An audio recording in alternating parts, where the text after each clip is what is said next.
Mardi 26 octobre, aujourd'hui, nous avons des chiffres US à 16 heures et un discours à 20 heures. Ça va être des poules de volatilité. C'est des heures où on vous laisse le prix aller prendre des liquidités et nous laisser sa vision, nous laisser des traces, nous laisser un setup quelques minutes après. C'est comme ça que je traite les annonces. Parce que oui, je traite les annonces, mais à ma manière, c'est-à-dire que je ne suis pas in en général juste avant. Je rentre dans les minutes qui suivent. Une fois que la grosse volatilité a été cherchée, tous les stops, les gens qui sont déjà in, et ils nous laissent ensuite notre setup. Donc ces 2 heures-là sont des heures à noter, évidemment, pour, faire attention, hein, de ne pas être trop près du prix, au moment de l'annonce si vous êtes déjà in, parce qu'en général, il va chercher la liquidité en dessus et en dessous et il nous laisse ensuite notre setup clair. Cette bougie weekly, n'est qu'à son 2e jour de vie. Elle ne ressemblera pas du tout à ça vendredi. Regardez par exemple cette bougie-là. Pourquoi je la compare à celle-ci? Parce que on a été chercher de la liquidité en dessous, de la même manière que celle-ci avait été chercher la liquidité en dessous et avant de nous faire cette impulsion haussière, elle ressemblait probablement à ça. Donc aujourd'hui, je vais voir, avec vous ce qui s'est passé hier. Qu'est-ce que nous avons pu faire avec ce que nous avions? Car jeudi est férié et les semaines avec des jours fériés US sont toujours des semaines où nos probabilités sont moins bien respectées. Donc encore une fois, là nous avions eu, une impulsion haussière, celle-ci sera peut-être une impulsion baissière, mais pour le moment, on ne peut qu'espérer, avoir des setups sur des niveaux, d'achat, hein, pour évidemment poursuivre, la route. Pourquoi? Parce qu'on n'a pas confirmé, une fois qu'on a pris cette liquidité, pour le moment, on n'a pas confirmé encore la baisse. En H4, nous sommes passés évidemment sous le gap d'ouverture. Vous l'avez remarqué, on a explosé tous les niveaux qu'on avait vus hier jusqu'à cet ancien gap d'ouverture de début de semaine. Je vous rappelle qu'il reste sur mes graphiques 3 semaines, c'est leur durée de vie. Donc les graphiques ne sont pas à jour, ils sont encore avec les charts d'hier. Pourquoi? Pour aller voir ce qui s'est passé et voir comment on peut gérer comme ça quand on atteint un reversal sur un niveau plus bas, un niveau qui ne vient pas, un niveau qui nous laisse à la place une impulsion baissière. Évidemment, cette bougie ici, nous a laissé une imbalance, hein. Donc là, c'est plutôt un signe de poursuite baissière. On va aller voir si on prend le bas de l'imbalance pour avoir un reversal pour aujourd'hui et en dessous de nous, nous surveillerons le point médian, de cette mèche et le point bas, laissé.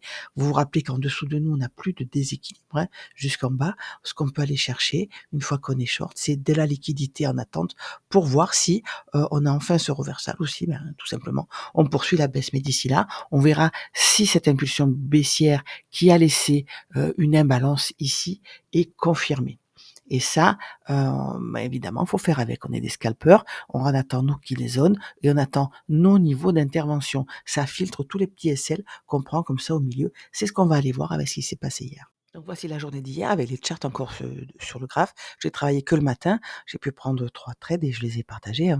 On a discuté sur Discord. Je vous invite à remonter la conversation si vous n'avez pas vu ça. Donc on va aller voir pourquoi je suis rentrée de cette façon. On peut constater en M5, je dis en M5 parce que ça nous permet de voir toute la journée avec l'Asian, Londres et New York. On peut voir qu'on a travaillé vraiment ce gap d'ouverture de début de semaine, qu'on a été chercher ce niveau remarquable ici avec un reversal. Donc à ce moment-là, c'était peut-être à prendre en compte pour repasser en premium et aller chercher les open. Je dis peut-être parce que c'était entre Londres et New York et pas tout le monde trade la lunchbox. C'est un setup à part entière. On sait que de la même manière que le prix prépare le mouvement de Londres entre la fin de l'Asian et le début de Londres, la lunchbox prépare le mouvement, la lunchbox, pardon, de New York. Donc, on va aller voir ce qui s'est passé hier matin. On peut constater que ce reversal qui nous a été clair, hein, pour aller chercher les open à ce moment-là, même si on se dit voilà, on a pris l'Asian High, en général, c'est un très tôt. En général, on a pris le plus haut de la veille très tôt. En général, je voulais dire, c'est un signe de poursuite haussière. Et ça n'a pas, encore une fois, rien n'est à 100%, ça ne s'est pas vérifié hier. Et une fois qu'on a pris l'Asian High ici, on a eu ce setup. Quand on a cassé, pris ce haut, on a créé ce low et on a clôturé en dessous. Donc on avait un biais plutôt qui passait baissier, hein, au lieu de jusqu'à nos niveaux, évidemment. ce qui était prévu. Les niveaux étaient ici en dessous. Regardez, hein, il fonctionne plutôt bien. On a été chercher encore une fois ce gap d'ouverture de début de semaine. On va aller voir le plan du jour ensuite, mais c'est pour vous dire que sur ces niveaux, quand on a un reversal, on cherche quelle liquidité le prix peut aller chercher. Nous étions dans cette trend ici, donc là, on avait les yeux en premium, et en premium, vous vous rappelez, les 50% de la mèche weekly qui jouent le rôle de support et résistance. On avait aussi cette imbalance baissière là, qui avait fonctionné une fois, mais qui nous a laissé un petit déséquilibre, hein, de cette façon-là. Voilà, comme ça, on a été le chercher, prise de liquidité immédiate, on a clôturé en dessous, donc là on s'est dit bon, on va aller rechercher de la liquidité créée, hein, et ça n'a pas loupé, ça s'est passé de cette façon. Donc voilà, nos setups qui se réalisent sur des niveaux identifiés ont plus de chances d'avoir des statistiques en notre faveur. Donc c'est attendez vos niveaux identifiés, que vous vous soyez trompé ou pas, que vous ayez un biais ou pas, ou que votre biais soit mauvais ou bon. Attendez vos niveaux d'intervention et vous verrez que vous éviterez beaucoup de stop loss. Donc comment gérer les opens? Nous notons le prix juste avant l'open, donc c'est la dernière bougie avant l'open, c'était celle-ci, et la liquidité en dessus, celle-là, et la liquidité disponible en dessous, celle-ci.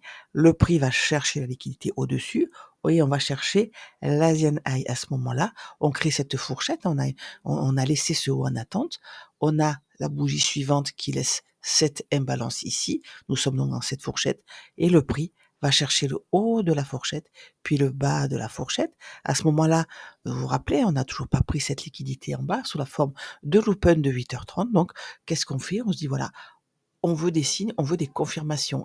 Là, tout est connecté, on n'a pas laissé d'imbalance et la micro-imbalance d'ici s'est refermée tout de suite. Donc nous sommes en manipulation. Je n'ai aucune confiance dans ce range pour le moment parce que je n'ai pas de confirmation. On a cette imbalance baissière ici qui est refermée à la hausse. Vous voyez, toutes les imbalances sont refermées tout de suite. Donc j'attends quoi? Une impulsion. Nous sommes des traders d'impulsion. On a des setups, on a des niveaux et on attend une impulsion et on a cette magnifique impulsion ici qui va chercher quoi, elle va pas chercher le bas de l'imbalance, mais elle confirme qu'on fait pas des plus hauts plus haut, pardon, on a des plus hauts plus bas ici, on a des plus bas dans notre M1, on est passé avec une trend qui chute et cette impulsion baissière me donne envie de rentrer. Pourquoi? Parce qu'on a pris la liquidité au-dessus du prix avant l'open, mais on n'a pas pris l'autre encore. Et comme au moment des annonces, qu'est-ce que je veux? Je veux qu'on prenne la liquidité en dessus et au-dessous du prix actuel pendant l'annonce ou juste après pour me laisser un setup. C'est pareil avec les open. Donc ce trade-là a fait des partiels et je l'ai ensuite mis à ABE une fois que j'ai atteint mon TP2. J'ai renchéri ici. Pourquoi? Parce qu'on avait laissé cette presque equal, on n'avait pas encore été chercher vraiment notre 8h30 ni le petit lot laissé ici. C'est un petit piège, une petite finesse du prix hein, qui, avec son retracement, j'aurais pu évidemment le prendre short directement une fois qu'il a laissé ici son petit gap. Bon, j'ai préféré le trader comme d'habitude, donc impulsion baissière. Je suis rentré là et vous voyez que ce prix a fait, ce trade-là a fait juste un TP1. On a ensuite allé, il n'a pas réussi à faire son TP2, on est repassé au-dessus de mon BE. À ce moment-là, le trade était à BE. Donc, qu'est-ce qui s'est passé? On a été chercher, on a créé notre prix à 10 heures ici et on a eu une belle imbalance d'inversion et encore une fois une impulsion haussière qui me laisse une imbalance une fois qu'on a été créé notre 10 heures et qu'on a pris la liquidité. Donc je suis rentré de cette façon et vous voyez que celui-là c'est un hedging hein. Quand on re-rentre dans le même sens on fait du scaling et quand on inverse on protège la première position. Pourquoi? Parce que si on se trompe eh bien, on est quand même dedans. On fait du hedging. Donc ce hedge là vous voyez il s'était cherché son TP2 à 40 points. Il n'a pas réussi à me BE le premier trade qui lui était toujours in. Si le deuxième short était hors marché parce qu'on a atteint mon prix d'ouverture qui était à BE à ce moment-là, je vous ai laissé les stop loss d'origine pour vous montrer. Mais à ce moment-là, j'avais ce trade toujours en cours. On n'a pas réussi à aller chercher le BE. Par contre, on a eu ce reversal. Et vous voyez que pendant l'heure du déjeuner, on a été BE ce trade-là, hein, après le TP2, je l'ai mis à 0. donc je ne perdrai plus d'argent. On a été le fermer et on a été chercher le TP3 du premier short. C'était une matinée sympa, c'est du scalping, c'est ce que j'aime faire, donc voilà, on critique ou pas, on aime ou pas, je ne fais pas de swing, à part sur action, je traite comme ça, c'est du scalping. Le scalping, ce n'est pas aller chercher un point, un demi-point, parce que ça rend fou, il faut laisser ça au robot. Nous les humains, quand on veut trader, on va pas jouer sur les mots en disant ouais le scalping c'est un point, un demi-point, c'est pas 20 points, c'est pas 80 points, c'est du day trading. Et du day trading, le trade va durer de quelques minutes à quelques heures. C'est très rare qu'on reste en overnight, en day trading. Donc voilà comment j'ai travaillé. Évidemment, c'était très sportif, ça demande beaucoup de concentration. Donc je n'ai pas travaillé l'après-midi, hein, je ne suis pas rentrée, je n'ai pas pris cet achat et je n'ai pas repris ce short ici. Pourquoi? Parce que 2 heures de travail, 2 heures de concentration, c'est tout à fait suffisant pour vivre du day trading et du scalping, puisque moi j'appelle ça comme ça. Donc pour aujourd'hui, pour mardi, ce qu'on peut constater, c'est que déjà j'ai mis à jour mes graphes, hein, j'ai cleané le graphique. Donc cette impulsion baissière nous a laissé une imbalance H4. Quand on va aller voir que notre Asian de minuit à 6 heures est une impulsion. Très souvent, quand l'Asian est une impulsion, la London est un range. Donc cet après-midi, on n'oublie pas qu'on a les chiffres. On peut très bien ranger jusqu'aux chiffres de cet après-midi. Là, nous sommes en train de prendre le bas de cette imbalance et comme d'habitude, on va surveiller la réaction sur ce niveau-là. Pourquoi? Pour voir si on confirme le short avec une réaction baissière qui va aller chercher le bas créé ici, ou si on a une impulsion haussière qui inverse cette imbalance et nous fait poursuivre la hausse. Et on se rappelle que cette imbalance H4, si elle a été fermée, si elle a été se reconnecter par les mèches, on n'a jamais réussi à clôturer sous son point médian. Donc, elle n'est plus valable puisque c'est reconnecté. Là, on n'a plus de déséquilibre, mais elle peut se comporter comme support et résistance, au même titre que, évidemment, les gaps d'ouverture de début de semaine et notre liquidité temporelle, les hauts et bas de session, les hauts et bas journaliers, weekly, monthly. Voilà, donc le plus bas d'hier a été pris pendant l'Asian.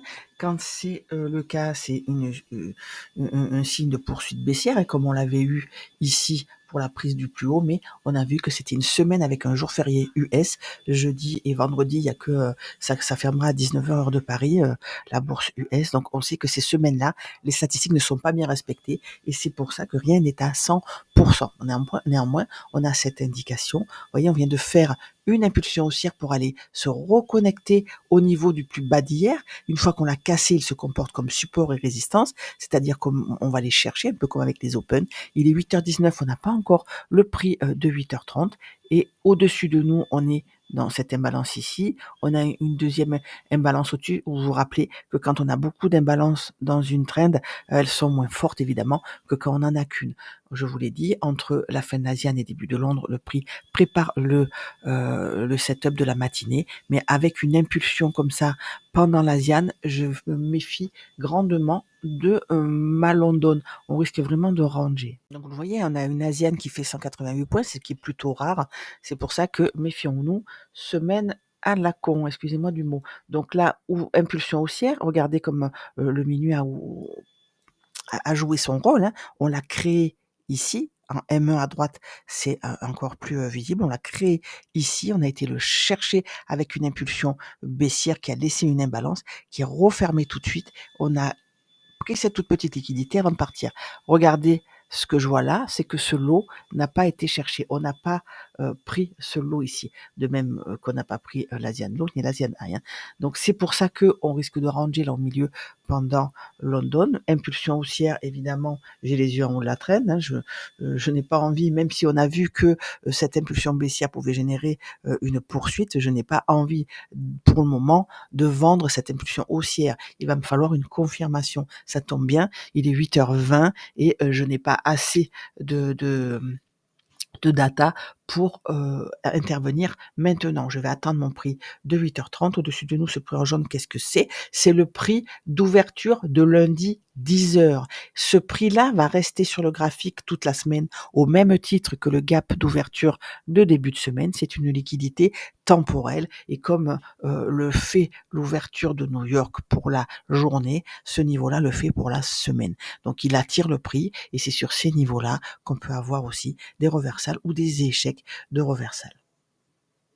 Donc comment, je suis le prix? Ben, chaque fois qu'on crée un haut non manipulé et qu'on le casse, on crée un lot. Je suis mon prix avec 2 traits, ça suffit, hein, 2 traits pour travailler. On a ici cette, imbalance au niveau, du market shift, c'est du M1, mais c'est valable en toute unité de temps et ce qu'on veut voir nous, c'est savoir si on réagit là-dessus pour continuer ou si on a un inverse, un reversal. Pourquoi ce reversal, si c'est le bon, on partira sans moi parce qu'on n'est pas sur un niveau repéré à l'avance. On n'est pas sur le bas, sur le point médian ou sur le haut du gap d'ouverture de semaine. On n'est pas sur, ce niveau de ce plus haut weekly qu'on a déjà cassé. On n'est pas sur le trait jaune qui est ma liquidité hebdomadaire. On a juste en M15 récupéré cette mèche-là, on s'est reconnecté.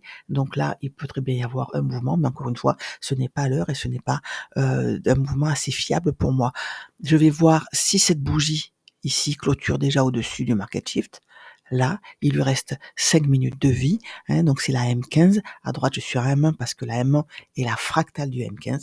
Encore une fois, il me faut, voyez, des confirmations. Donc j'ai travaillé hier matin pendant le London. Aujourd'hui, je vais voir si j'ai un setup. Mais encore une fois, quand on a des Asianes comme ça en impulsion, c'est rare qu'on ait des trucs bien clairs pendant London. On l'aura sans doute après les annonces de cet après-midi. Nous avons des chiffres très importants demain, donc je pense que je vais travailler aussi demain. Mais par contre, jeudi et vendredi, avec les fériés, les jours fériés US, je serai en week-end et je vous invite vraiment à faire pareil et à trader en démo ces jours-là. Trader en démo, c'est quoi? Ça veut dire qu'on se fait des datas, ça veut dire qu'on travaille, ça veut dire qu'on apprend et surtout, si on fait des bons trades en démo ou qu'on les marque sans les prendre, on ne regrette pas de ne pas l'avoir pris parce que c'est des jours à 50-50 et 50-50, c'est pas des statistiques, de traders, c'est des statistiques de gamblers et nous, c'est notre métier, il nous faut plus que ça pour travailler. Donc ne regrettez jamais de pas avoir pris un trade parce que très souvent, quand vous analysez un petit peu ce que vous faites en démo, vous dites ouais mais les stop loss en réel je n'aurais pas pris ce trade et c'est pas vrai. Hein, c'est absolument faux. En général, les stats en démo sont bien meilleures qu'en réel, vous le savez. Donc, il faut poser votre ego sur la table quand vous travaillez et vraiment être objectif devant le prix. Et pour ça, vous identifiez des niveaux et vous n'intervenez que sur des niveaux. Et les jours à faible probabilité, vous faites autre chose, vous partez en week-end. Un week-end de 4 jours, c'est sympa. Donc voilà le H4 à gauche et le M15 à droite. On va noter dans quelques minutes le prix ici de 8h30 qui sera une liquidité temporelle journalière, hein. Elle va rester sur notre graphique, mais que pour aujourd'hui. Encore une fois, quand on a cassé ce haut, on a avec la prise de ce haut, on a créé ce lot et on a clôturé en dessous. On est dans cette liquidité interne. Pourquoi? Parce qu'on n'a pas d'imbalance en dessous, c'est-à-dire que chaque reversal peut aller chercher la liquidité au-dessus. Je n'ai pas de honte à dire que quand ce n'est pas clair, je n'interviens pas. On n'est pas obligé de cliquer 100% du temps. On n'est pas des fous de la gâchette. On rentre juste à haute probabilité. Sinon, on attend et on surveille. C'est 95% du travail d'un trader est d'attendre. Vous le savez, on n'intervient que pendant 5% du temps. Et pour ça, il nous faut des niveaux. Ce qu'on n'a pas, ce n'est pas clair. C'est de la liquidité interne. C'est une semaine bancale avec des mauvaises probabilités. Donc, attention.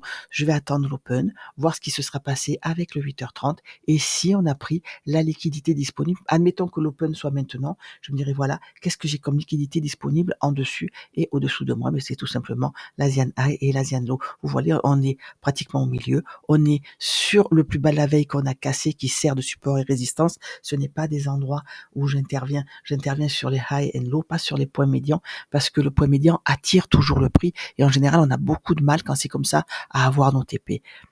Donc je vous retrouve sur le Discord. Je vous rappelle que son accès est gratuit. Vous pouvez me poser des questions, j'y réponds. Je suis au bureau toute la journée et encore demain matin.